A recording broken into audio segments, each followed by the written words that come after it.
Oh, I've been asked actually the last couple of weeks about this Chiefs-Denver game coming up. And is it a must-win? No, it's not a must-win. There's a lot of season left. But it is a critical time. And yes, it's a critical game. This edition of Defending the Kingdom is brought to you, as always, by your good friends at Ticketmaster. They become your really good friends as you see these awesome games coming up here from now until the end of the regular season to get ready for the playoffs. The Chiefs will have Rashee Rice in the Wildcat. He's going to run the Wildcat power near side, and he will trot into the end zone. Touchdown, Kansas City!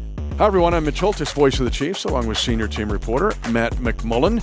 And this theme of this podcast on Defending the Kingdom, Chiefs and Broncos. Broncos' 2-game lead over the Chiefs, who we all know have won 9 straight AFC West titles, second in NFL history. Not a must-win, but a critical time and a critical game. Yeah, it feels important because right now the Chiefs still control their own destiny in the AFC West. You play the Broncos 2 times. You have an opportunity to make up that ground on them and have the tiebreaker over them. But you got to win these games. And Denver's playing good football this year. We'll talk all about their team. Kind of a weird season for them. But they're 8-2. They're playing good football, and we have to have our best on Sunday. Yeah, very interesting study when you look at the Denver Broncos closely and what they've done. To give them credit to have that 8-2 record, and they've done it very similarly to the way the Chiefs did it in 2024. Right? The 11 one-possession wins for the Chiefs. Like, oh, man. Yeah, we got criticized for it. Yeah. Can't do that. You can't. Broncos are doing it. Hey, it's gutsy. Yeah. Gutsy. But, hey, give them credit. You win these close games and do it in a variety of ways. They block field goals, too, to win games. But give them credit. They're 8-2, and the Chiefs are 5-4. Before we dive into this game and the critical nature of it, let's go around the world. Let's do it. I've got 4 for you today. And I've got a couple, too. Hopefully a big day for Rashee Rice coming up. We have a listener in Cape Town, South Africa. I want to go to Cape Town. It'd be cool. I do, too. Yeah. It'd be great to do a show there. It would be. I think we should, just to gotta avoid the sharks. First time we've had Cape Town, I think. I think so, yeah. Yeah. This is a cool one. Shout out to... Go ahead. No, my daughter lived in Botswana for 2.5 years with her husband, and they would go to South Africa. And I'm pretty sure they went down to Cape Town a couple times, but yeah. I think it's like a beautiful place. Just got to avoid the sharks. Shout out to Janie O'Donnell from Omaha. So Janie is 93 years young and a lifelong Chiefs fan. Her son, Ralph, who's also a huge Chiefs fan, recently became the Bishop of Jefferson City. So shout out to you both. Yeah, pretty cool. Wow. Yeah, but shout out to you, Janie. Awesome that you're stuck with the Chiefs this long, and it's paying off here over the last 10 years. Omaha, Kingdom hotbed. Mm-hmm. Shout out to Philip. So Ellie and I have this new routine where we get kolaches every Saturday morning. You ever had a kolache before? Oh, yeah, heck yeah. Yeah, kolaches are amazing. If you've never had one, it'll change your life. Now, if you're really going to have a kolache, you need to go to either Cuba, Kansas, okay, Wilson, Kansas, or Wilbur, Nebraska. Okay. Those are the Czech capitals of those respective areas. Really? Yeah, dual capital for Kansas. And they make a mean kolache. Wait till you just go to Wilbur, Nebraska and have a kolache, and all of the kolaches will not taste the same. Okay. Well, that's good to know. All of you Czech folks of the Bohemian heritage, you can get Matt. Just send him some of your best kolaches from Wilbur, Nebraska. I'm in the market for it. Or Cuba, Kansas. So we've started going and getting kolaches every Saturday morning, and then we get coffee after the fact. And we did it the 3 weeks that the Chiefs won 3 games in a row. We didn't do it before the Bills game. So that's on me. That is on me, and I'll own that one. We were back at it during the bye week, though, trying to get some good If you get a kolache going. from Wilson, Kansas, Cuba, Kansas, or Wilbur, Nebraska, we may run the table. Okay, I think I have to do it then. Just saying. Well, I'll bring this back around. We ran into Philip while he was also getting some kolaches on Saturday morning, and he said hi. So shout out to you, Philip. I hope you enjoyed your breakfast. Do you have Czech heritage? I don't think so. Okay. I don't think so. I think this is kind of more of a melting pot situation, but regardless, Gotcha. They're delicious. Oh. So Ellie and I also went to the KC Current playoff game on Sunday. Bummer of a game. Current lost without their 2 best goal scorers. Awesome experience, though. Atmosphere was super cool. It was very cold, but we hung in there. 2 DTK defenders came up and said hi. Unfortunately, I was so cold and had gloves on, I didn't think to write their names down, unfortunately. You know who you are. Thank you for saying hi. Bummer of a game, but awesome experience, and the Current will be back. That team is awesome.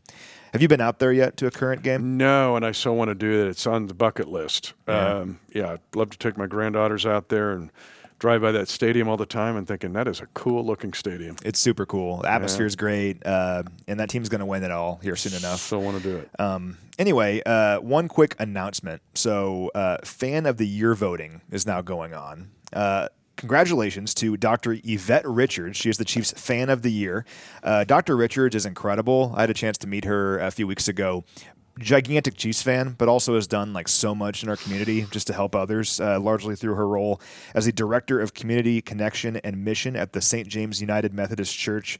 So involved in helping others, kind of dedicated her life to it, and loves the Chiefs, and she is our Fan of the Year. So you can vote for Dr. Richards to be the NFL Fan of the Year by visiting the link in the bio section of this podcast. Let's go support our own, right? Vote for Dr. Richards.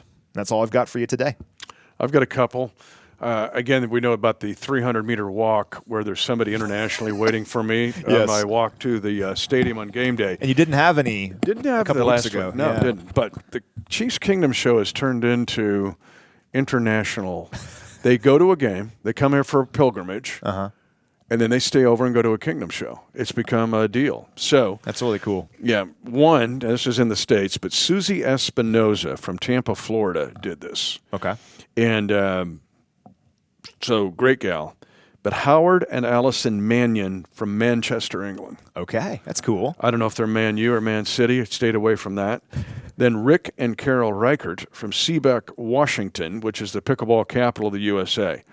And no less than 14 Germans came. I'm not gonna read them all. I'll save that for the next one. Okay. Next DTK, but I've got their names. But these German fans keep coming to games. And to make they just want everything. Kind of give me everything Chiefs. And then they'll stay for the Kingdom show and just have at it, with the geeks and the red coaters and the lake rats and everybody else. So it's just been kind of fun. And it's internationally. They'll come up and go, we're here from, but they're all Kingdom defenders, and it's been awesome to see. The other one I would say is to Officer Braun of the Kansas Highway Patrol. Yes. A wonderful young lady, really courageous lady. This is, you and I have, it should be the perils of Matt and Mitch. It could be its own segment, yeah. So during bye week, I went to help my dad in Smith Center. They're in the Elite Eight. Let's go. As you know, 1A, let's go. I had a terrific game that I got to see. That's not the story. The story is it usually takes 4 hours. This took over 8 hours.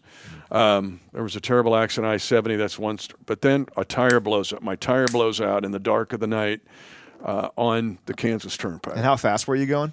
Fast enough. That's scary. Pretty That's scary. super scary. But, thank the Lord. But this guardian angel comes up in the Kansas Highway Patrol car, and incredible gal, Officer Braun. That's all I know. But I did talk to her and found out her dad. I know her dad. Of course you do. Yeah, one of the This top, is the most Mitch thing ever. one of the top football officials ever in the state of Kansas. And he, too, in his career, was Kansas Highway Patrolman. Okay. But she was so good and helped me so much. And, it's halfway terrifying because 18-wheelers are going by you, about from me to you. For in those the dark. of you not, in the dark, for, mere feet away. And it's just roaring by. And there's so much traffic there. And she was great. She goes, if I get called out, I'm going to have to leave, until we get things fixed here. But I'm going to stay here. I'll help you, try to help you out here and try to keep you safe. But it made me think of all the women and men who are part of the Kansas Highway Patrol, the Missouri Highway Patrol, the Nebraska Highway Patrol, the Iowa State Patrol. I have met many of you, sometimes that way, but mostly at events in Des Moines and other places. Like when I was helping with the Hy-Vee IndyCar race, they would all be there. Giant Chiefs fans, many of them. So the point is, I was just reminded every night how much those women and men have to deal with, especially on the Turnpike. The Turnpike's a little bit like combat duty. I'm just going to tell you that right now. And so you never know. But I just want to give a shout out to Officer Braun of the Kansas Highway Patrol. Thank you so much. I can't thank you enough. And your dad's a pretty good football official.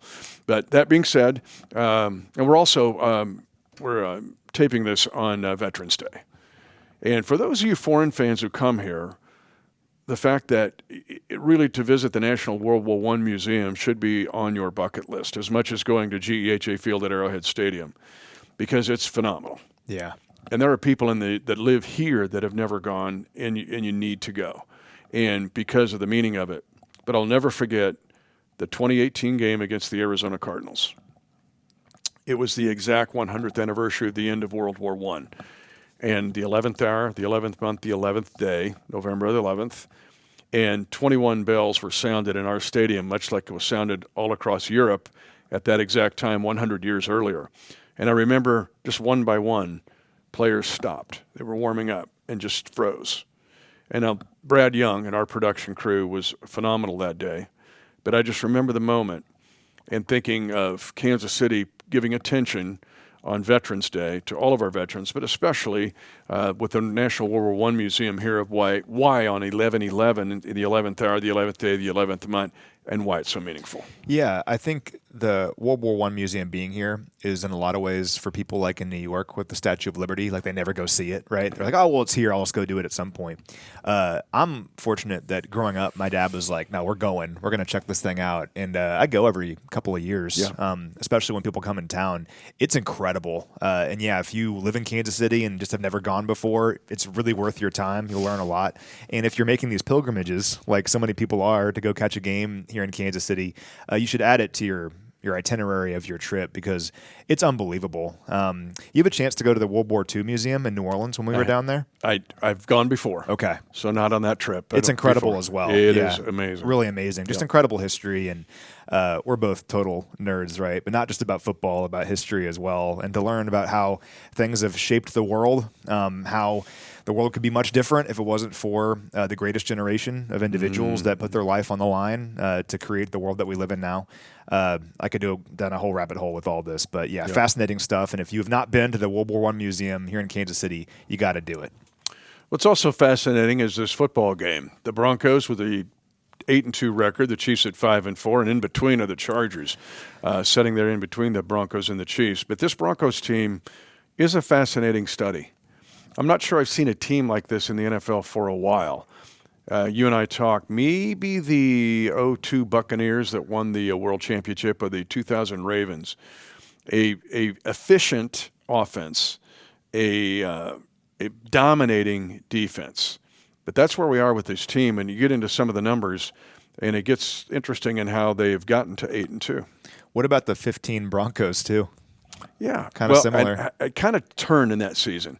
It was about halfway through, and remember we beat them, and I think they had 7 straight possessions where it was a 3-and-out or a turnover, and yet they were able to rally behind an incredible defense and Von Miller's amazing Super Bowl, right? But yes, I think the second half Broncos of 15 remind me of this team. Yeah, and we'll dig into why. Their defense is exceptional. It's the number 3 scoring defense in the NFL right now, right ahead of the Chiefs, actually. And it's because of their pass rush. Their pass rush is just incredible. Their 46 sacks lead the NFL. They're 14 more than the next closest team. That gap is the same as the gap between the next closest team, the number 2 team, and the number 25 team. So think about that. The Broncos have 14 more sacks than the second most sacks in the NFL. So it's been great. Led by Nick Bonito, of course. He has 9.5 sacks this year. Also 4th in the NFL in pressures with 48. But I think what makes them so interesting defensively is it comes from everyone. So they have 10 different players with multiple sacks this year. Jonathan Cooper has 7.5 sacks. Zach Allen has 6 sacks. But there's plenty of players on their roster that have like a sack and a half, 2 sacks, 3 sacks. And that makes it really difficult to defend. They also blitz a lot. And you think about teams that have like a talented front 4 like they do, you might assume they don't blitz. Well, Vance Joseph, their defensive coordinator, is about as aggressive as anyone else in the league. They're blitzing at a 27% rate this year. That's top 10 in the NFL. They've blitzed the opposing quarterback on at least 30% of dropbacks in 8 of their 10 games this year. Only exceptions being Jake Browning and Davis Mills. So take that for what you will. They blitzed Patrick Mahomes at a 50% clip in their game against him last year. So we'll get into this further, but got to be ready for the blitz and that pass rush on Sunday. Yeah, it's exceptional. You mentioned the 46 sacks. It's the most after 10 games in 37 seasons. Wow. It's the 1989 Vikings that had at least 46 sacks after 10 games. So that puts it in perspective. And you mentioned 10 guys with at least 2 sacks. 14 have at least 1 sack. But to me, the new school part of this Denver defense is think about the ball's coming out so fast now in the National Football League. We talk about Trevor Lawrence or Tua Tagovailoa. The ball's coming out so fast, like less than 2.5 seconds. These guys are right now redefining football in the NFL. It's the blitzing, but it's also the quick rush that they are getting, affecting plays with the pass rush and pressure inside of 2.5 seconds. It is the highest in the league by far, not even close. So it's called the quick pressure rate, and Benito's number 1 in the NFL in it. But these guys are on you so fast, you've got to make a quick decision or hope your pre-play call is there. And if they do blitz, you don't have the time you normally have necessarily to go, where's my blitz hot read? And that's why this team is exceptional. I think the evolution of the pass rusher has been kind of fun to watch over the last 10 years because Benito only weighs 240 pounds, really light for a 3-down edge rusher. And I remember him coming out of Oklahoma a few years ago, and all the draft experts were kind of saying, well, this is like a designated pass rusher kind of guy. He's a player that can come in on sub packages. He can't play the run. He's not going to be in there on 3 downs. Well, he's proven all of them wrong, I think. He's been tremendous throughout his career. And yeah, those quick pressures are due in part to his speed around the edge. He's not 275 pounds. He's 240 pounds that can run by tackles, right? It is just critical, to get back to our title of this podcast, that the Chiefs protect in this game. And if you go back to the Bills game, that's where the game was lost. It was lost with the protection because Mahomes was pressured at a 46% clip against Buffalo, easily a season high. Next Gen Stats had Patrick as the least pressured quarterback in the NFL going into that game. One of the main reasons the Chiefs offense was humming like it was is because Mahomes had time to throw and the offense was on schedule. Well, the Bills kind of threw that out of the window, right? I mean, they had a great defensive plan. I'll give them credit. But they consistently were pressuring this offensive line and Mahomes. Can't let that happen now against this Denver defense. Yeah, it was the highest pressure rated on Patrick since 2020 in that Buffalo game. Zach Allen was also part of this, an absolute beast. Number 1 in the league in quarterback hits. So some of Benito's shenanigans, and give him credit, is because you have this flesh-eating inside player who I don't think gets enough credit. He's one of the more underrated players in the league, Zach Allen. Yeah, well, those interior guys often don't get a lot of credit, but when you're part of a defense like this that has such great edge rushers in Benito and Cooper, and you have a player like that in the middle, it kind of makes you wonder as an offensive coordinator and as a staff, who are you going to double? Who are you going to prioritize? It's difficult, and the Broncos do a great job, and Joseph does a great job scheming this thing up where you make that decision, okay, well, they're going to throw these guys at you coming from maybe an overload on the other side or whatever it may be. It's difficult. Their pass rush is excellent. We could talk about it for 30 more minutes. Got to find a way to mitigate it in this game, and I do think having Rashee Rice helps it a lot. The Broncos have not faced the Chiefs with Rashee Rice in a while. Certainly didn't last year. And I think Rashee's ability to be an extension of the running game in so many ways, with those quick passes over the middle, that's one of the ways that you can help prevent the Denver pass rush from blowing up the game. One thing we've talked about all week, too, is using the horizontal game. So whether it be pop passes or jet sweeps, for years the Chiefs did a great job against guys like Max Crosby, Nick Bosa in San Francisco, by making them think for like a half second, maybe the ball isn't going to be just a traditional drop back. Maybe this is coming my way.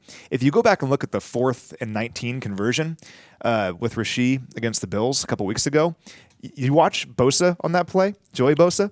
For a second, he had a clear lane at Mahomes, but stopped because Kelsey was behind him and he thought it might be a screen. Those little mental games go a long way in helping you move the ball and preventing these great pass rushes from getting home. And hopefully we see some of that here in this game. I think it could be effective. Yeah, it's a good point because just to rush up the field is unsound when the play goes under your armpit. We've seen that happen. Or you get influenced to stop. So who would you have on defending the kingdom, considering what we've just talked about in the last 8 paragraphs of defending the kingdom? Maybe one of the main protectors. So why not talk to Kingsley Suamataia? Man, what a treat we've got right now. One of the emerging offensive linemen in the entire National Football League, Kingsley Suamataia, is with us on this episode, getting ready for the Broncos. It's just been so exciting, though, to see your ascent. What would you say has happened to make this climb? Probably just a lot of trusting God, trusting the coaches, trusting in me, and just going out there doing my thing. So definitely shout out to all the coaches and especially the guys I played with, all four of them. So trusting me that I can be there. So yeah. So I think your first start ever at guard in the NFL was against the Broncos, right? Last year in Week 18. Mm-hmm. Where do you think you've grown the most between that game and now? I would definitely say the mental aspect of it all, like moving from tackle to guard. Tackle, you got the whole space, but being in guard is like that phone booth. But I fell in love with it, so that's probably the biggest thing is just the mental part. The physical part in the fact of working shoulder to shoulder with Creed. Now, you've had some different tackles. We're getting Josh back, but we've had different tackles since then. But twists and stunts and games, how big is it to work with those guys on your right and left? Oh, it's definitely important. It's definitely different being in the middle of it all, having to work with Creed and then having to work with my tackle. But I remember my first twist I ever saw. It all happened so fast. I was like, I think I had this guy. But yeah, it's definitely a big learning. So this Broncos squad, is this the first team that you've faced twice now? As a guard, it must have been, right? Mm-hmm. Yep. And I remember you saying after the game that Zach Allen was like, hey, man, you're pretty good at this. Have you thought about that at all? Like, you're going to face him here again, and you have a chance to go up against the team for the second time now at guard? Yeah, most definitely. He's definitely one heck of a player, and you see what he does on the field. And but yeah, it definitely would be a good matchup. So I'm excited to go against him again. So yeah. Kingsley, this Bronco front is elite. I mean, we know that. What do you think makes them so, and then the best countermeasures against them? I think all of them just have a great motor, from their DNs to their D tackles in the middle, just the whole defense. They play with a high motor. But I'm definitely excited this week what we got throwing at them, starting the run game off strong, and then just opening the pockets with whatever we got with the throws. You think the bye fell at a good time where you guys can kind of get healthy, recharge, and kind of attack the second half of the season? No, yeah, most definitely. It was definitely a good time to have some time off, but, man, we're ready to roll, man. Like, we never astray. Like, we're all stuck together. We're ready to attack this rest of the half of the season. What's been so fun, Kingsley, is to watch you, whether it's power and you're pulling guard to guard, it gets real fun, or you're the play side guard. What happens when you get the play call and you're going, oh, it's that play that you like? It's definitely exciting. I don't know. I get excited any play, but probably like when you call a pulling play and I'm pulling, like I'm just excited to run at full speed and just hit somebody. Yeah. Well, yeah. You're pretty good at that. Is there someone on the offensive line that you've kind of leaned on over the last year, whether it be Trey or Creed or whoever, and kind of has helped you develop into an interior lineman? Most definitely Trey and Creed. It's even across the board, and even JT when I was at tackle. So they all have helped me be the player that I am today, and I thank them for it. So yeah. One cool thing too is the screen game, and the screen game is a art form. Mm-hmm. How much have you learned about being an effective screen player as a guard? Flat and getting vertical. That's been the main thing, especially when Coach Eck, he's like, get vertical. Don't your eyes get all over the place when you see little guys running down. You want to chase them on an angle. Just get vertical, and the guys behind us don't do the rest. So the NFL and even college football acumen in your family is crazy. Like, your family tree is nuts with like NFL players. Is there anyone that has reached out to you or that you kind of keep in close contact with in terms of your growth as a player right now? Mm-hmm. All of them. Just yesterday, Puka texted all of us. Jacob Robinson, one of my boys I play with in high school, he's at the Niners. So he checked on all of us and see how we're all doing. So yeah, definitely all of them. They all hit up. I text them, they text back, so yeah, it's good. It was super cool when you and Panay got to exchange jerseys. That was awesome. Most definitely, yeah. I needed that one. Yeah. But that being said, if it's a family reunion, you guys got video up, and I can't imagine what your family reunions would be like, exchanging stories. A lot of stories, but a lot of food. So, so yeah, there's gonna be a lot of food. There's a lot Favorite of food. food?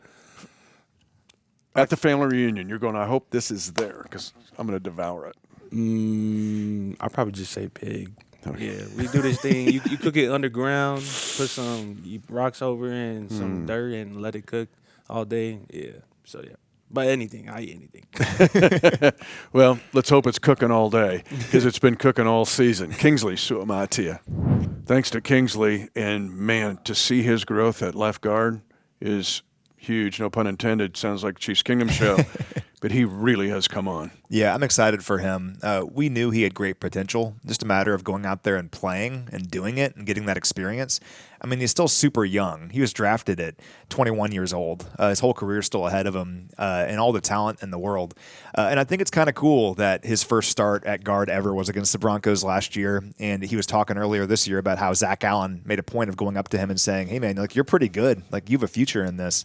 Well, now we're going to Denver for a very important game. Kingsley has some more starts under his belt at guard, and across the way is Zach Allen. Got to have another good game against that guy. Yeah, and I still want to go to one of those family reunions and have, because my mouth's salivating, and then I just talk football with these guys. But let's get into this Denver offense, and let's just start where it's, I think it's most impactful, and that's the offensive line. Bowles has really improved at left tackle, but Quinn Miners is leading this offensive line. He's a stud at right guard. We've featured him before when he came out of Wisconsin Whitewater, but he's grown leaps and bounds. I mean, this is a guy that's in the Creed Humphrey Trey Smith area. Offensive line, the pressure rate is excellent. They have allowed the second fewest sacks in the National Football League. They've only allowed 10 when you look at what they've allowed. But here's another thing. They're number 2 in the NFL in clock-killing drives. So if the game is there, this is where the big reason they're 8-2 and they're winning one-possession games. When it's the game's there, critical, the offensive line just shuts it down. And so that's what this group has done. Otherwise, when you look at this team offensively, you're going, wow. I mean, they're the third team in NFL history to win 7 games of their 8 where they did not score first in a game. Bo Nix, and I'm going to give him credit, don't take this as a criticism, it's just a fact. And the fact that he has 6 career wins where his passer rating is below 70. He had a 54.8 passer rating, and they won against the Raiders. That game, the 10-7 game against the Raiders, the Thursday night before this one, was they both had, I believe, more penalties than first downs. That hadn't happened since the 76 expansion battle between the Seahawks and the Buccaneers. And yet, offensively, they're efficient. And this offensive line is good enough and really good at times to say game over. Yeah, a lot to break down here with these guys. Like you said, like a really interesting offensive study. So talking about Nix specifically, it's been up and down, right? He has 18 touchdown passes. That's good. But he's also completing just 60% of his passes. That's 27th in the NFL among qualified passers. He's also averaging just 6 yards per attempt. That's 29th in the NFL. So it's a lot of like short stuff, right? Short, quick passes, rollouts, boots, stuff like that. He's attempted 47 throws of 20 or more yards, like air yards this year. That's actually tied with Matthew Stafford for the most in the NFL, but he's only completing 32% of those. That's the lowest completion percentage among quarterbacks with at least 40 deep attempts. Now, their running game is really interesting. It gets back to their offensive line, like you were saying. Their whole offense is built around their running game. They're averaging 129 rushing yards per game between J.K. Dobbins and R.J. Harvey. Harvey is a kind of an exciting player. He's interesting to watch. Dobbins is having a great year, though. He's 5th in the NFL in rushing yards with nearly 800, averaging over 5 yards per carry. Doesn't have a bunch of huge games by any means, but he's topped at least 60 rushing yards in 9 of his 10 games. And what that does opens up their play-action passing game. And Nix has been using a lot of play action this year. 28% of his dropbacks have used play action. They're just inconsistent overall. I mean, they've scored at least 28 points 4 times, but also 20 or fewer points 5 times. And like a lot of fourth quarter heroics. So they have the best point differential in the fourth quarter of any team in the NFL at plus 60. They were losing in the fourth quarter against the Eagles, the Jets, the Giants, and the Texans, and maybe some more games. That was just a quick look for me. And they won all those games. So you give him credit. Nix has made plays late in these games when he really needs to. But this offense has been inconsistent overall. That's just factual. And for the Chiefs in this game, you can't let Denver be in the game late because, listen, we talked about our team last year, how we found ways to win, right? Well, we'll be not hypocritical. The Broncos, to their credit, have found ways to win these games late. If you're the Chiefs, keep the pressure on these guys offensively, where they have to match you score for score. Hard to do against this great Broncos defense, but that's kind of been the trend here, is the Broncos have been able to hang around in some of these games where maybe they didn't play well offensively, and they found a way in the end. Can't let that happen here on Sunday. Yeah, easier said than done. This Denver defense really goes back to last year. They've had the least points allowed over 27 games, not just the 10 games this year, but this yin and yang of, like, offensively, what are they? What are they? Only 10 points in their first offensive possessions. Only 10. Now, only Tennessee and Washington are worse. So, like, okay. And part of the incompletions, they have only Jacksonville's got more drop passes on a percentage than these guys. So if Bo's off target some, they're also dropping a bunch with these guys. And so, again, they're just an interesting group to follow. They're 6-2 in the one-score games. Last year they were 1-6 and still made the playoffs. We're 0-4 in those games. And we're 0-4. So people are like, well, that's evening out last year. Okay. Maybe so. But maybe the Chiefs will get hot in one-score games. I don't know. But, again, it's an exceptional defense, a resourceful offense. I know you got a stat here because they have they have 119 offensive possessions. 119. But they have on those 34 3-and-outs. Only Philadelphia has more 3-and-outs than these guys. Yeah, their 3-and-out percentage is 29%, second highest in the league. But, yeah, you mentioned the offensive possessions. 119 offensive possessions is crazy. Now, they haven't had their bye yet, so they've played an extra game. But 119 offensive possessions, most in the NFL. The Chiefs only have 84 offensive possessions this year, fewest in the NFL. Why do we bring this up? Well, both teams have scored exactly 28 touchdowns. So the Chiefs have 28 touchdown drives on their 84 possessions. The Broncos have 28 touchdown drives on their 119 possessions. That is a difference of 35 possessions, and the Chiefs have the same number of touchdown drives. It's easy to watch the Bills game and to get frustrated and to say, man, this offense, like, it isn't finding ways to move up and down the field. This offense overall this year, especially once everyone got back, has been so good. Like, go back to the Detroit game, right? Or the Raiders game or wherever it may be. Like, this offense is humming overall. A bit of a speed bump against Buffalo. Not quite what we expected in that game. But this offense is still really good. And I think it's a fun matchup between a great defense in Denver and an offense that had a week to get healthy over the bye, a week to recharge, and to go after these guys. I think it's going to be an awesome matchup. And hopefully the Chiefs offense can win more often than the Broncos defense does. Yeah, so it's critical, but someone who's had an eye on the Broncos and everybody else in the AFC West a long time before this was our AFC West spy. Yes. Ari Wolfe. So let's check in with Ari and see what he thinks about this game, the rest of the division, and the rest of the league.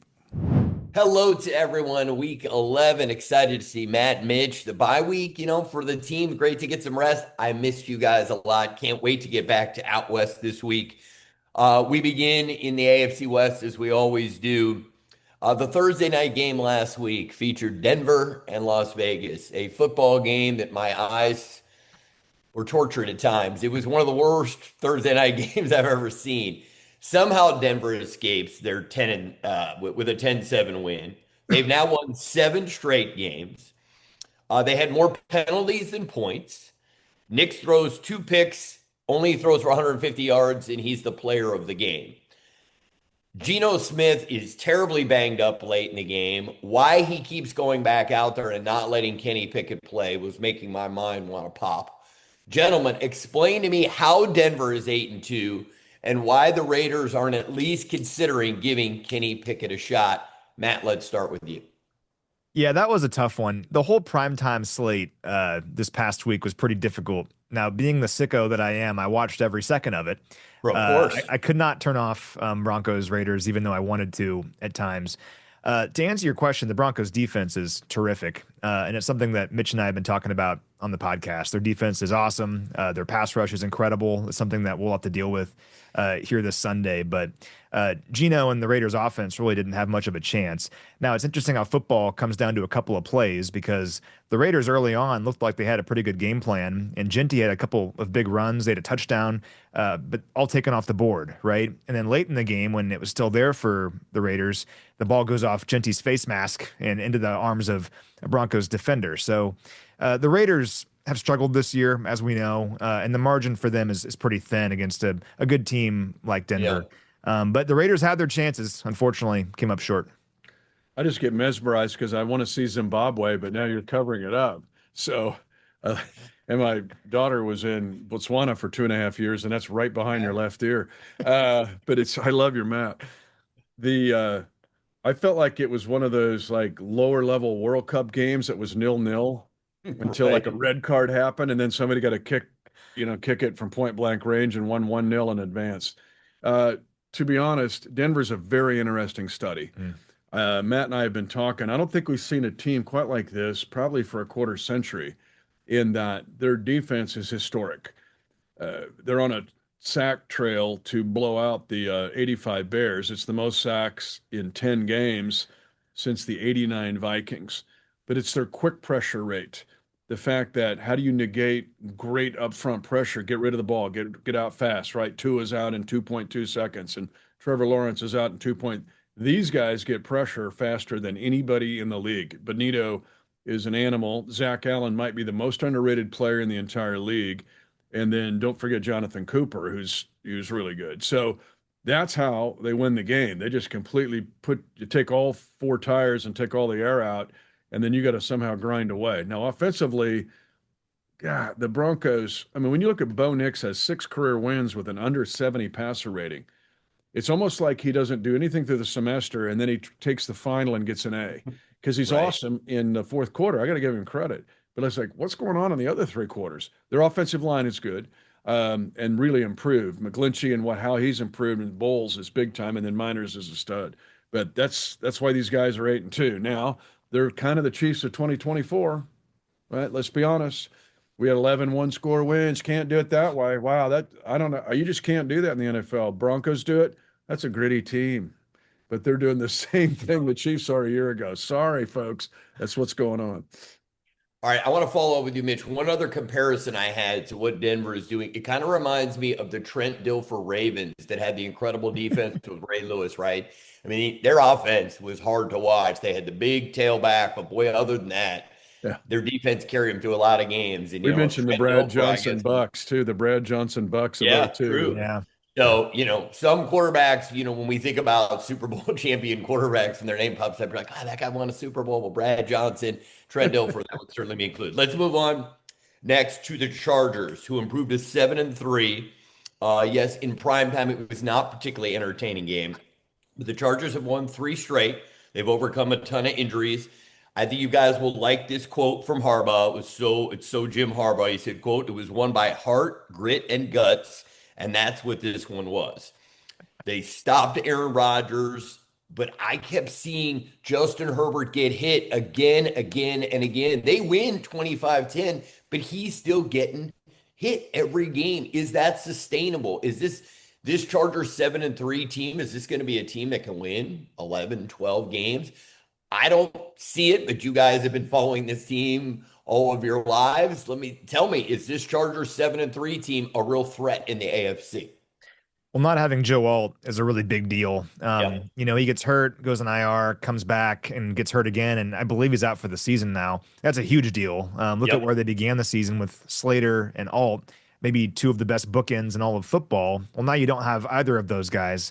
And that's a big deal. Now, I thought Pittsburgh's pass rush would control the game more. So they got after Herbert, got him on the ground pretty often, but it didn't seem to matter because Aaron Rodgers was throwing the ball directly to Charger defenders on the other side. It's one of the worst games I've ever seen Rodgers play. Really bizarre, like he was missing high a lot.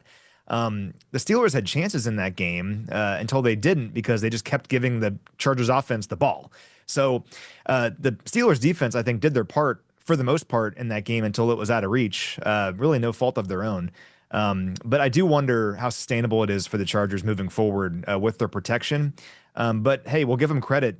They have the record right now. They're playing good football and they're finding ways to win games. I won't criticize them for that. But it will be tough moving forward with their tackle situation. Something to watch for sure. I don't know. Let me look through my Jim Harbaugh glasses. Like he's always, yeah, eyesight They're does thick go ones. with age, and so Yeah. maybe that's going on. Aaron Rodgers, is that black and gold or is that blue? And I can't tell. I thought, Weird. Ari, did somebody copy and paste the Thursday night game and just put it on this one? I thought I was watching the same game. Right. Seriously, it was in pass rush for the Chargers was great. Yeah. Tui Pelotu is awesome. So I just thought, God, this is the Raiders and Broncos all over again. It's just the Steelers and the Chargers. Well, speaking of the Steelers, I want to make a comparison to last year. You may recall that Russell Wilson, for the first part of the season, looked great as the Steelers quarterback. I believe they peaked at 8-3. It feels like this is deja vu, right? Aaron Rodgers gets off to the great start, and all of a sudden the offense isn't doing anything.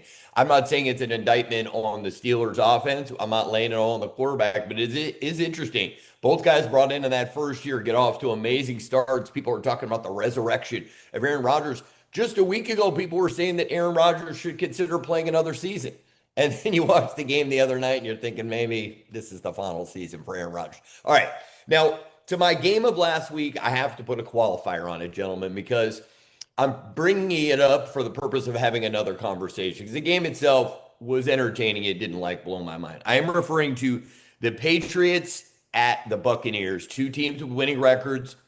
I think a lot of people wanted to see what this Patriots team was all about. Could they go on the road against a solid Tampa team, a Todd Bowles defense? What would Drake May look like? Okay, so the Patriots win the game. Drake May is under 50% passing, pedestrian numbers, throws an interception. He is currently the odds maker's favorite to win the NFL MVP. What am I missing? And this is really a time to let's just talk NFL MVP for a few minutes. Is May really a candidate to win? And what am I missing? Because when I watch him, I think, boy, this guy is an ascending talent. I like the way he plays. I like the way he carries himself. But MVP, that seems to have made a huge jump in a half a season. Matt, let's start with you. What are your thoughts on the current MVP race? Yeah, well, I'll start by saying I think May is really good. I remember watching that game a handful of weeks ago where they went into Buffalo and beat the Bills, and he was awesome in that game. Showed me a lot. So I think he's a really good player and a big-time ascending player. I do think the MVP is all about narratives, though, and narratively speaking, a player like May going into New England and kind of resurrecting this franchise that was so great for so long and had some down years, and now they're winning their division. You know, they go into Buffalo, they beat Buffalo. Like, he has all the narrative stuff going on, and I also think, narratively speaking, he is so much better than people expected him to be this early in his career, and it's all about expectations, right? We were joking around earlier that if Mahomes throws one interception, everyone freaks out nationally because the expectation is that he's perfect all the time. Well, it's kind of the opposite for May. He's a young player that has potential, but maybe hasn't seized it yet. Well, all of a sudden, if he's playing pretty good football and they're winning their division and winning big games, well, that narrative is through the roof because he becomes the guy. I think right now it's probably Matthew Stafford, if I'm being totally unbiased. I think Stafford's playing great football right now. But it's also week 11, and there's a lot of football to be played, and this thing changes every week. I mean, last week, people were saying Mahomes was the odds-on favorite, right? I still think Mahomes has a great shot to win it if we can do what we know this team can do over the last several games of the year. But if I had to pick someone right now, if I'm being totally unbiased, I think Stafford has earned it so far. I think there's a way bigger story here than Drake May, and I'll tell you why. And it popped up when I thought the transformation Mike Vrabel's made to that entire team. It's only the second team, Ari, only the second team in 60 years in the Super Bowl era that has started 8-2 in a coach's first season. The other, the 2013 Kansas City Chiefs. This was a complete transformation here when Andy came in, and it was everybody. It was from the kicker to the 53rd guy to Alex Smith, who he brought in. To me, the New England Patriots are a exact replica of the 2013 Chiefs. They got Stephon Diggs enjoying playing football again and trying to be unselfish. right? He's like, oh, let's just do what we need to do to win. So, like, wow, that's overcoming something. The way they run the ball, the way they block, the way they play all four quarters, the way they attack every snap, it is a complete transformation. To me, it's a little bit refreshing to show everybody in the NBA, the MLB, maybe even the NHL, and for sure the NFL, that a coach and a staff can make a complete transition back to what it should be to win games. That's what's happened here. We haven't stopped since that year, and New England is doing it now. But I also like the fact I'm just a Vrabel guy. I like everything he's about. He just oozes the kind of football mentality that I love. So if you're just talking coach of and the his year, news conferences, wait a minute, Ari, his news conferences now have become like, you hope it pops up on your reels, right? It was like the days when Bob Knight was in his heyday at Indiana. And we played them a couple times when I was doing K-State. And I made sure I went to his news conference just because of what's going to happen, right? Because if you ask some stupid question, he is going to put a blowtorch right up your nostrils. I love it. And Mike you're so awesome. interesting now. So now when you look at coach of the year, for a while I was just thinking Shane Steichen's kind of like cruising there. Well, now I think it's really, you look at Vrabel and the turnaround there. They've got some interesting candidates there. I want to stay along with the Patriots for a second. They are currently the number 3 seed. The other teams that are involved, Indy has remaining that game at Kansas City, and they also have to go to a very good Seattle team. Denver obviously has the 2 games versus the Chiefs. They have the Packers at home, and then they have the Chargers at home. It's setting up, depending on especially what happens with the Chiefs and the Broncos this week. The AFC could be a thrilling finish, vying for playoff position, because there's a lot of teams with really good records. All right, let me get back on track. Week 11, I know you guys will have covered. Well, let me say this, Ari. New England has by far the easiest schedule left of anybody on the earth. They have, and I like Wofford, but they have the Wofford Terriers, and they have Cal Poly San Luis Obispo the last 2 weeks of the year. I think that'll help them possibly get the 1 seed. That is just wild to me. They could be the 1 seed. So, all right, so this Chiefs-Broncos game is setting up to be the most significant game between the 2 franchises in years, right? I mean, the Broncos just haven't been able to put it together. Now they're 8-2. You've got the Chiefs coming off the bye. It's the most significant game for the Chiefs in a regular season game, it feels like, in eons, because last year they won all the close games. You're 5-4. You beat Denver. Everything's in front of you. If you lose to Denver this week, suddenly the season has a different shape. Look, you could still be the wild card. They've shown they can be the wild card and then, still go to the Super Bowl. What's the feeling in Kansas City, within the building, within the organization, about the challenge this week of playing this elite defense? Just give me a sense of the vibe around the building about the thoughts about playing the Broncos this week. Well, one thing that I'd say is I think there's a lot out there about how this is like the most important regular season game for the Chiefs in a while. I want to push back on that a little bit because I think it's easy to look at the last several years and see the Super Bowls and the AFC championships and think that the Chiefs have just cruised to all these AFC West titles. Right. But I think about 2023, when the Chiefs were 9-6 at one point, there was a chance the Chiefs could miss the playoffs in 2023. People forget about that. I remember the game against the Bengals here at home against the Jake Browning-led Bengals, and it felt like a playoff game. That game was intense, and the Bengals are playing really good football defensively. Browning was playing well. Like, that felt like a playoff game, and I remember the intensity going into that game was through the roof, and we don't look back on that now as a big game in Chiefs history or anything, but at the time, it felt like a big game in the regular season. Of course, the Chiefs go on to win the Super Bowl. I think about 2021, which this season has felt a lot like the 2021 season so far, but the Chiefs start 3-4.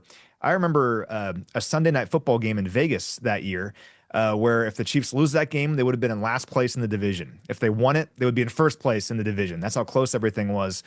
Huge game going into it. And the Raiders had all this momentum. I think the Chiefs went 3-and-out on their first possession in that game, and everyone's freaking out, going crazy, thinking the Chiefs' demise is here. Well, of course, the Chiefs win that game, go on to host the AFC title game that year. So I think there has been these moments, these regular season games over the years that had kind of a similar intensity. And the Chiefs took care of business. And the reason I bring all this up is because the culture here is not just one of, we just cruise to AFC West titles. This is easy. Like, people aren't freaking out. Like, this team has been in these moments before where there's big kind of flashpoint games where, the the Barbarians are at the gate, right? What do you do? And the Chiefs, time and time again, have found a way to win these games, and we don't talk about them because they end up in the Super Bowl, and that's a much bigger story, right? So anyway, that's what I'd say. I think the narrative and the vibe in the building right now is one of being refreshed, recharged, and ready to take care of business. All right, this is about the time of the week in a big game week where I start getting clips from Matt with Lord of the Rings on it, which I just Yes. Yes. We're about that time. Yeah, we are. Wednesday afternoon. Whatever you like about Mike Vrabel, you would love about Andy Reid. And here's why I answer your question this way. Andy Reid it taught this whole team, and it started in 2013. Bigger the opponent, better the opponent, embrace it. Embrace it and attack it. That's not talking smack on Denver. We've laid it out there. But this theme of this podcast has been, I keep getting asked in all these shows, must win, must win, must win. No, it's not a must win. It's a NASCAR race, and there's 7 laps to go after this one. And so we can see engine failure and all kinds of stuff. It's critical. That's what we're saying in this. It's crucial, and that's the theme. But the vibe here is he gets everybody to love these games because the bigger the challenge, the greater it is. And that's why we've been able to go to 5 Super Bowls in the last 6 years.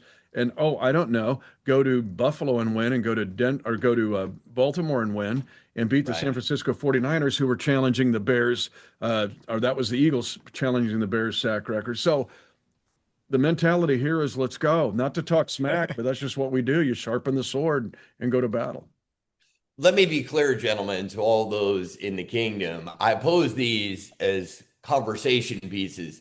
There are probably people they know you're undercover. Know that you got Raiders I'm black such an on, but if they Andy look and Reid- see this hologram, there's a Chiefs there. So we know you're on the front lines. I'm an Andy Reid guy through and through. So I don't care who they're playing, when, where. I always believe that he will have the game plan. He will have the team with the right mindset. So the bigger the moment, the more I trust in Andy. So just know that when I'm posing this, there is zero doubt in my mind that he will have the Chiefs ready to go. All right, to the other games coming up in the AFC West this week, the Chargers against the suddenly now kind of depleted Jags team. Another interesting trip, though, right? I mean, you got to go all the way across the country. Travis Hunter is out, which I think is a huge bummer. That whole story didn't really pan out the way the Jags hoped it would be. But this is an interesting one for the Chargers, right? You're coming off like a big high-profile game. You beat the Steelers. Now you go to the Jags. And look, they've got to maintain pace, right? Even when the Chiefs win on Sunday, right? They'll be there. They need a win to stay at 3 losses and be right there with Denver. This strikes me as the kind of game in the past that the Chargers have found a way to lose, kind of like when they went to the Giants earlier this year and lost. Matt's always looking for ways to convince yourself of these things. I am somewhat convinced that the Chargers can blow this game and lose to Jacksonville. Your thoughts? Yeah, that'd be great. I would love if the Jags can win this game. One thing that I was looking into was, well, hey, maybe the Jags pass rush can get after Herbert because we talked about their tackle situation. Well, the Jags have the fewest sacks in the NFL. So I'm not sure that's how it will go. Maybe it will. Maybe Josh Hines-Allen will go crazy. The Jags are just a weird study, and I can't really figure them out. We had our game against them, which in retrospect is kind of inexplicable the way that it went. They played great football against us, and Mitch has this awesome stat, or this at least concept that we've talked about teams after they play the Chiefs and how they fare because they put so much time and energy and thought into our game.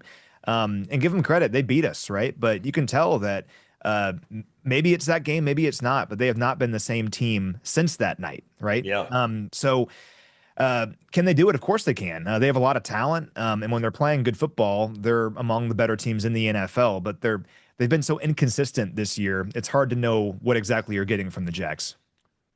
They live off takeaways. That's the only thing they've got. If you look at we look at their report card, they're getting D's in chemistry and C's in math. Hey, God, they got an A in takeaways. They have 17, but if they don't get them, I'm not sure there's enough gas here. But it depends on, and the Chargers want to run the ball right now, and they can't. They're just so. McConkey's really good. He'll make big plays, and now Gadsden's hurt, so who knows? But I don't know if Jacksonville's got enough, and it's a study. Go back even to 22, 23, 24. Look at teams after they play the Chiefs, either the week after or the next 2 to 3 weeks. and so much helium goes into our game. Not to be arrogant, but there's so much helium that goes into our game that they're out of breath for the next 2 or 3 weeks, and we haven't seen Jacksonville recover yet. Well, I'm gonna come back to that theme in my final thought because we're on the same wavelength. The final game involving an AFC West team is a game that I think the NFL wishes it could flex out of. That is the Cowboys taking on the Raiders. Certainly not as sexy a game as maybe they had hoped had the Raiders overachieved and the Cowboys could put together a semblance of consistency. I keep saying that the Raiders are going to win a game they're not supposed to. I'm just going to stop saying that. Maybe the reverse will happen. I mean, any thoughts? I mean, is this a game the Raiders can win, or is the Cowboys will score too many points because the Raiders have showed an inability to put points on the board? I will talk myself into watching just about any football game.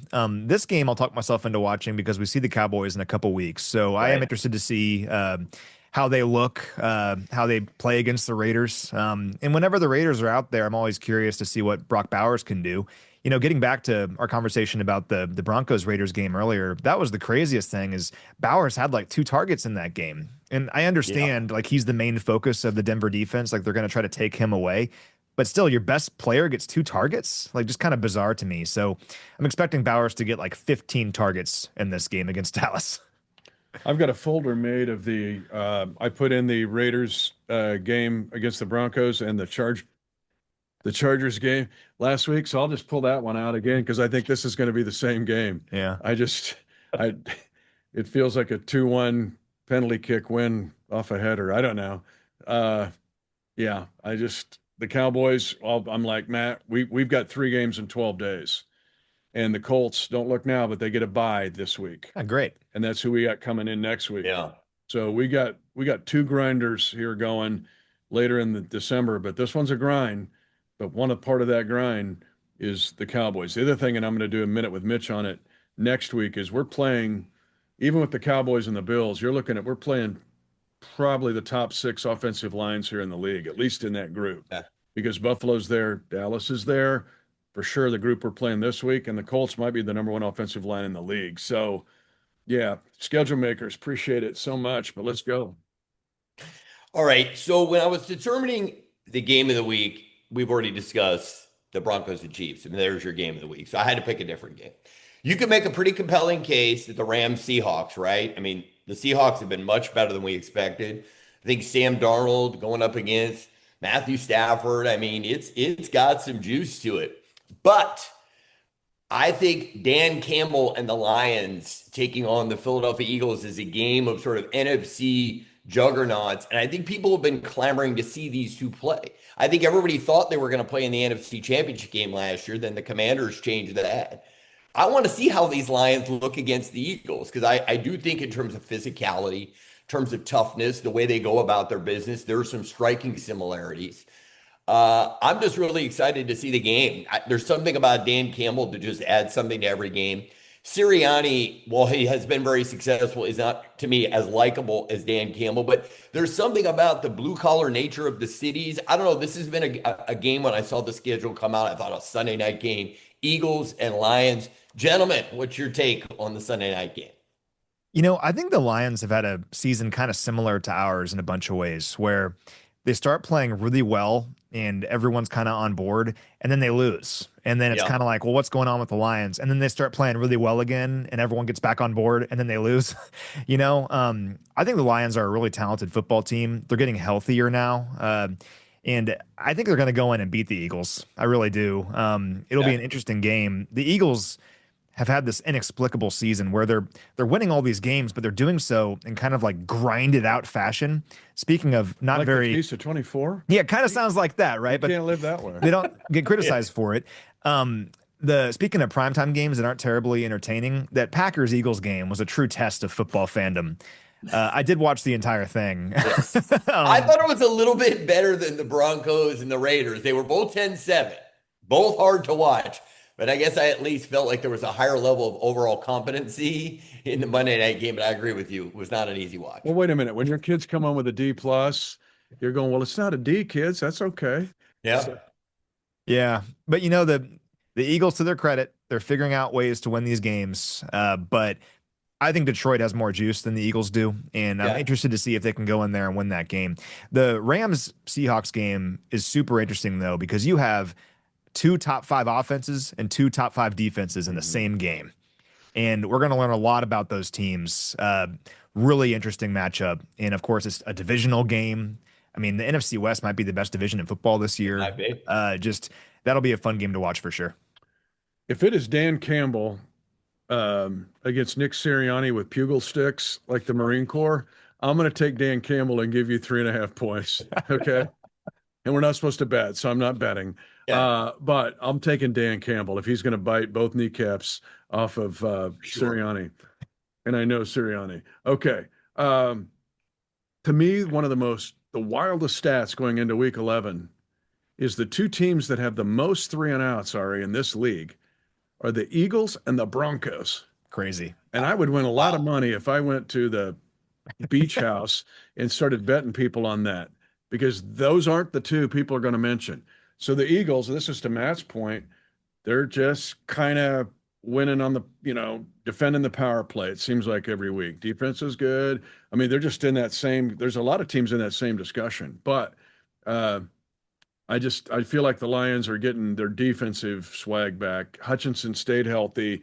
He's the big lug nut of that wheel. So the Lions are going to make another push here. One final thought on that. We always talk about Howie Roseman and the deals.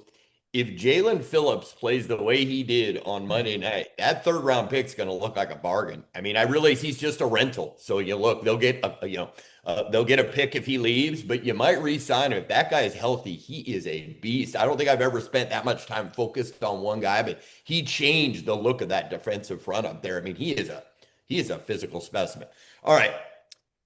Want to move on to the final thought, and it involves something you referred to earlier. So when you think about past Super Bowl champions, you don't usually think of them having a game or 2 in a season that you think, wow, like their level of play is just poor. If I'm a Buffalo Bills fan, after watching they play against the Dolphins, I've got real concern there because I feel like the best teams find ways to win even when they don't play well. To me, it wasn't just that Buffalo didn't play well. Did you look at their sideline? Did you look at the lack of energy? It just didn't look like a team that was fully engaged. And I don't normally think of teams going on to great success in the postseason. So what I'm saying is you can't focus all on the Chiefs and bring it all and play this great game and beat one of the, beat a dynasty and then show up in Miami and lose 30-13. It goes back to what we talked about a couple episodes ago. I realize it's any given Sunday, anything can happen, but amongst the elite teams, you don't often see a team not just I can take the score. It's the way it looked. The eye test was terrible for the Bills. Josh Allen certainly did not look like an MVP. If anybody brings him up as an MVP candidate, I'm just going to remind them of this game against the Dolphins. Does that game at all change your guys' view on what the Bills look like as a contender in the AFC? Well, I think in terms of their overall outlook, maybe, sure. I mean, that's a game that they shouldn't have lost, and they didn't look very good. In terms of when they play us, it's pretty clear that they have built their team to play us. And, I think if we played the Bills 10 times, I think each team wins 5 times. I think what's pretty incredible about the game against them a couple weeks ago is that despite the Chiefs not playing very well on either side of the ball, we still had the ball with 5 minutes to go down a touchdown. So It was right there for the Chiefs. I'm always going to think that Buffalo will rise to the occasion in the matchups against us. But that was surprising to see them lose that game to Miami. They didn't really play well in any facet. The same helium Jacksonville had, they just sent up the Eastern Seaboard, and that showed up as a UPS delivery for Buffalo. And then, boom, they're out of helium.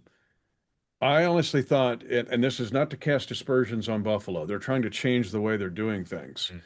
If they don't win a certain way, they've got to control the line of scrimmage. They've got to control time of possession. They've got to get enough takeaways. This isn't Stephon Diggs running 7 routes. This is a different team. They're living off James Cook, and they're living off Josh Allen. And his passer rating at the deep third is not very good unless it's against us. And he was awesome against us at 23 of 26. And give the dude credit. Fireball, California.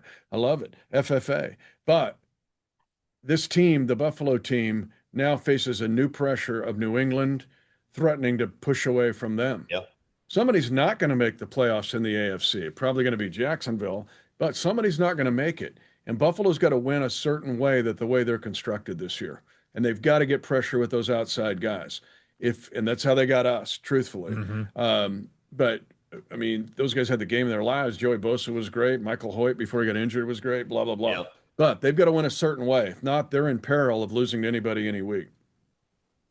All right, gentlemen. Matt, you got a final thought for us this week? I do. So I've been doing this whole like family and football thing lately, just by coincidence. You know, my parents were at the Bills game a couple weeks ago. Had an amazing time, despite the result. Like, that was a huge bummer, but otherwise, like, they had so much fun being in the front row, you know, in Buffalo, rooting on the Chiefs. And kind of a similar deal this week. So those that have been listening to DTK for a long time know that my wife comes from a family of Broncos fans. She has since obviously converted, but her dad, her mom, maybe to a lesser extent her mom, but her dad and definitely her brother are still big-time Broncos fans, right?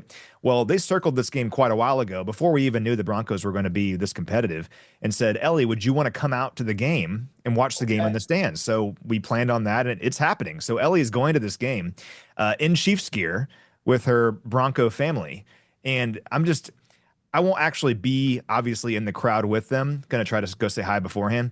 But I do think there will be a moment when this game's going on and you know, Mahomes makes a big play or something, and my father-in-law in his Broncos gear is going to look at his daughter that previously had no interest in going to NFL games, is with him at this Chiefs-Broncos game wearing Chiefs gear, cheering on the Chiefs. And that brings me joy. So anyway, the good people of Denver, please be nice to my wife. She will be in Chiefs gear in the stands, and hopefully she's the happy one leaving the game and not my in-laws.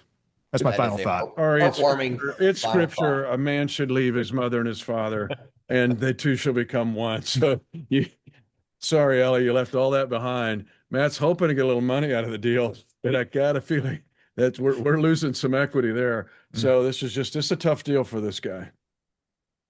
I love it. What do you got for me, Mitch? Do you have a final thought? Only that I need you to pan up a bit, because you're at North Africa, and if we pan up, we're going to find Germany. What's been crazy about the Chiefs Kingdom show, and I've told Matt this, I'm going to start ripping off names next week. We have had Germans that come to the home games and stay for the Chiefs Kingdom show.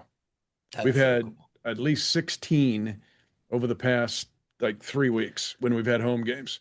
It's amazing. The whole world's team, German thing is real. These fans come here for a pilgrimage, and they want to stay. They want to soak in everything they can about the Chiefs before they go home. It's been kind of fun. That is awesome. I did 5 years of NFL Europe, and by far the games in Germany was the best experience I had. I mean, Frankfurt was incredible. The Rhein Fire played in Dusseldorf, some incredible moments. And then my very last thought, Mitch, I know you're one of the busiest guys on the planet, and you also, to me, are one of the funniest guys on the planet. But today, your comedic timing, better than ever. If you can find an open mic night tonight, I think it's your night. I think it's your night, Mitch. It's just going today. I'm feeling the love. Gentlemen, always a pleasure. Let's go Chiefs, take down the Broncos, and that's going to do it for Out West this week. Thanks to Ari. He keeps he never sleeps. He just is always very vigilant about the AFC West. I want to close out this way, because talking about the critical nature of this game, not a must-win, but a critical game, is I went back during the bye week and looked at something, and I got to give Danon Hughes, my partner on the Chiefs Radio Network, credit about this, because he opened up the question, and then it sends me down a rabbit hole. This is the life you and I live. Yes. Hey, what about blah, blah? You go, okay, I'm going to spend the next hours to look at it. The double dip. I call it the double dip, and it's the wraparound. It's getting the chance to have the last possession of the first half in the first possession of the third quarter, first possession of the second half. The Chiefs this year, 5-4, 9 games. They have won the toss 7 times in those 9 games. Because Danon goes, well, I think we were better last year in the double dip. I went back and looked at it. No, we weren't. We won the toss 10 times, lost it 10 times. So it really wasn't any direct thing to differentiate of what got the Chiefs to 15-2 by being great in double dips. This year it means everything. Everything. Hear me out on this. There have been 5 times, and the 5 wins, I should say, so that's 10 occasions that you've got the double dip. I can either score at the end of the second quarter or the start of the third. In the 5 wins, the Chiefs have 7 touchdowns and 1 field goal. That's 8 of the 10. In the 3 losses, that would be 6, 0 touchdowns, 1 field goal, and 4 3-and-outs. Wow. So it is, sometimes you do a hypothesis and you do the research and go, man, this doesn't work. This one is exactly that. The Chiefs, when they win, are maximizing those critical drives, especially in the double dip. And when they're losing, they're not. It's been pretty much that black and white. And it's not like in those games that they've lost, it's not like they come out of halftime and drive down and eventually the drive sputters. It's the 3-and-outs. And that's what's interesting is the Chiefs have one of the lower 3-and-out percentages in the NFL. The Chiefs really don't go 3-and-out often. But we've talked about on the franchise a few weeks ago about how like momentum is real in the NFL. Well, momentum is real when you come out of halftime. You need to go down and score some points to either get back into it or to put it away in the case of Jacksonville. And you go 3-and-out and you punt the ball back to the other team and they have all the momentum in the world. The Jacksonville game is such a great example of this because the Chiefs like had that game. Like it felt like the Chiefs were up by a bunch and they come out of halftime, I think still up a touchdown, trying to kind of just create that distance, and they go 3-and-out and punt the ball to Jacksonville, and the rest is history. Kind of the same deal in Buffalo, where an opportunity to go down there and get back into it, and you're not able to. You have to wait until the fourth quarter to really get things rolling. The Chiefs have been so good offensively, generally speaking, this year, and there's a few situational things in the games that they've lost that are so uncharacteristic that have led to those losses. I'm hopeful that with a full week to kind of self-scout, to get recharged once again, to get healthy, they can go out there and be the offense we know they can be. And if they win the toss, let's hopefully sandwich halftime with a couple of touchdowns. It may be obvious to think, well, the last 2 minutes of a game, that's so critical. What may not be as obvious is there are critical junctures at other parts of the game. Last drive of the second quarter, first drive of the third, especially if you get both of those possessions. You and I don't play Madden, but we play college football. We do. When you play Madden or college football, it comes to life because you're going, I get the ball right back. So you need it when you're New Mexico State playing Georgia on the road. Big time. Yeah. The Manhattan Project. The point here is critical game. It'll be full of critical moments, both obvious and not so obvious.